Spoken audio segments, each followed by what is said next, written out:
రాష్ట్ర ప్రభుత్వం విషయానికి వస్తే సింగరేణి సంస్థకు బాకీ ఉన్నది 50,000 కోట్లు. 50,000 కోట్లు మనకి ఇస్తలేరు కాబట్టి చిన్న చిన్న పనిముట్లు ఇవ్వమంటే కూడా మన వాళ్ళు ఇవ్వకుండా ఇబ్బంది పెడతా ఉన్నారు యాజమాన్యం. సో మేము యాజమాన్యాన్ని ఒకటే కోరుతా ఉన్నాం, ప్రభుత్వం నుండి మీకు డబ్బులు వస్తాయా రాదా అన్నది పక్కన పెట్టి మనకు సేఫ్టీ ఇంపార్టెంట్. ఇవాళ ఈ ఓపెన్ కాస్ట్ మైన్లో కూడా పెద్ద పెద్ద డంపర్లు కాలిపోయిన పరిస్థితి ఉంది. ఎందుకోసం? నాణ్యత లేకపోవడంతో, రిపేర్లు చేయకపోవడంతో, మంచి కంపెనీ డంపర్లు కొనకపోవడంతో వీటన్నిటితో ఇబ్బంది జరుగుతూ ఉంది. ఆ నడిపేటటువంటి ఆపరేటర్ల ప్రాణానికి కూడా ముప్పు ఉండే పరిస్థితి ఉంటుంది. కాబట్టి యాజమాన్యాన్ని మేము ఒకటే కోరుతా ఉన్నాం, వాటి మీద డబ్బులు ఇన్వెస్ట్ చేయండి, కార్మికుల సేఫ్టీ కోసం దయచేసి మీరు పనిచేయండి అని చెప్పి మేము కోరుతా ఉన్నాం.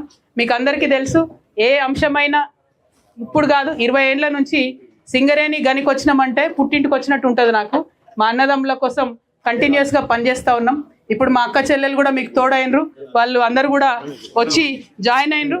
ఆ ఆడపిల్లలకు సపరేట్గా మంచి ఫెసిలిటీస్ ఇవ్వాలని చెప్పి కూడా నేను యాజమాన్యాన్ని కోరుతున్నాను.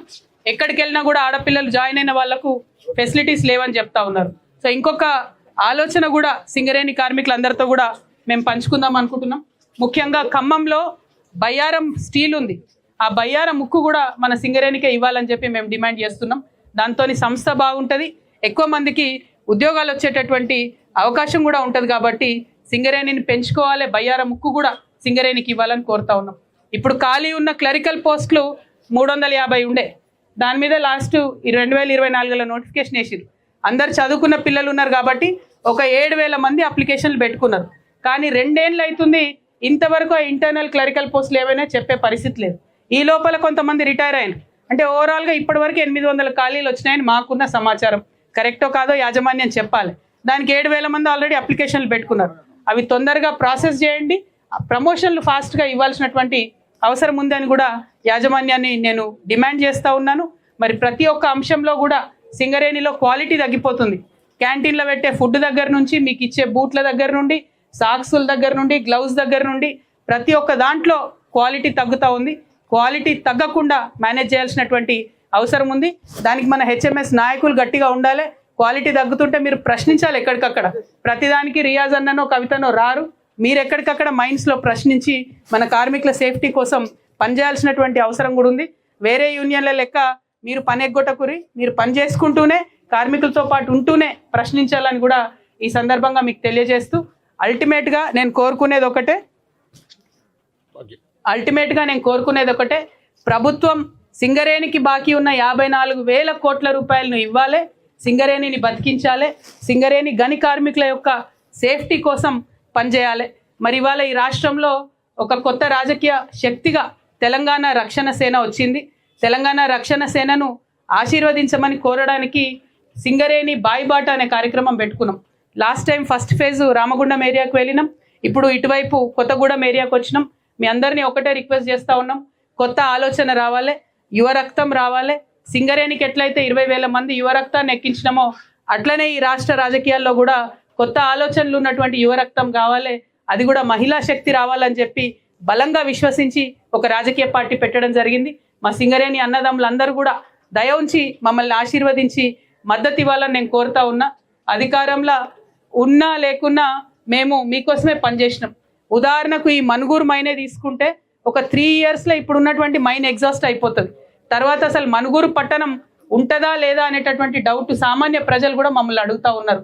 కాబట్టి ఈ పక్కన మన ఓసీ పక్కన ఉన్న డిప్ సైడ్ ఏదైతే ఉందో మైన్, దాన్ని ఖచ్చితంగా మనకే అలొకేట్ చేయాలి. టెండర్ గిండర్ ఉండొద్దు, డైరెక్ట్గా సింగరేణికి ఇవ్వాలి. దాంతో ఇంకొక 17 ఇయర్స్ మనుగూరు మొత్తం ఎగ్జిస్టెన్స్లో ఉంటుంది.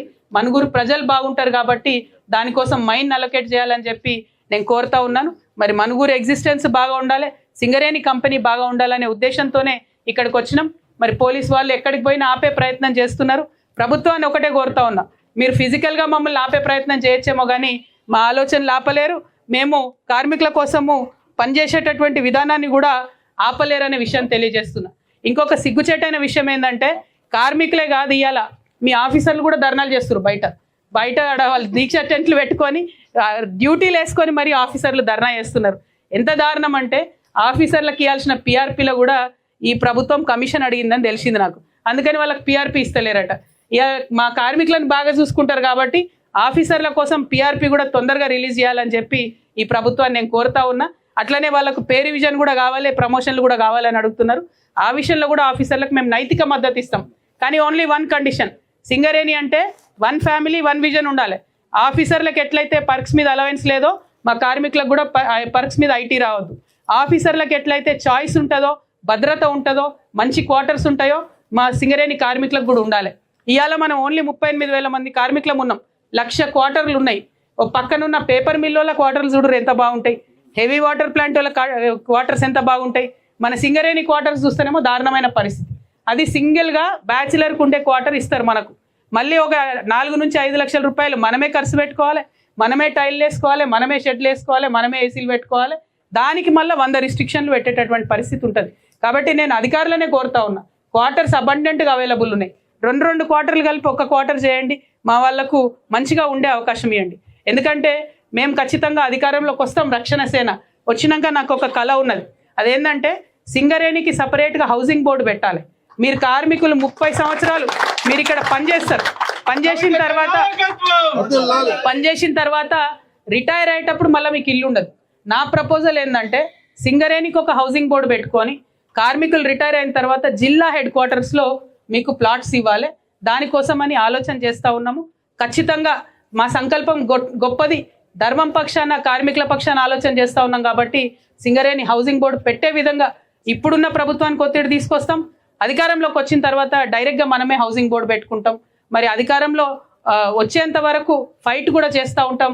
మీరు చూసింది ఇప్పుడు అక్కడ అడ్డుకుంటే కూడా పోలీసు వాళ్ళు భయపడలేదు, ఆగలేదు, మేము ఆగిపోలేదు.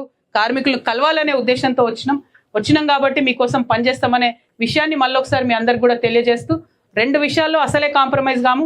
కార్మికుల భద్రత విషయంలో కాంప్రమైజ్ కాము, కార్మికులకు రావాల్సిన వసతుల విషయంలో కాంప్రమైజ్ కాము. 20,000 మంది యంగ్స్టర్స్ ఉన్నారు. వాళ్ళందరికీ చిన్న పిల్లలు ఉన్నారు. ఇవాళ కార్మికుల పిల్లలు ఎక్కడ చదువుకోవాలి?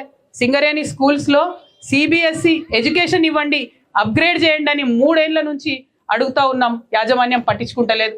అన్ని ఏరియాస్లో ఉన్నటువంటి సింగరేణి స్కూల్స్లో కూడా CBSE సిలబస్ పెట్టి అప్గ్రేడ్ చేయండి, హాస్పిటల్స్ని మంచిగా అయ్యేటట్టు చూడండి అని కూడా నేను కోరుతూ, ఇట్లా మీకు తెలుసు చాలా ఉన్నాయి, చెప్పుకుంటే రామాయణం అంతా, మాట్లాడుకుంటే మహాభారతం అంతా అన్నట్టు ఉంటుంది మన కార్మికుల సమస్యలు.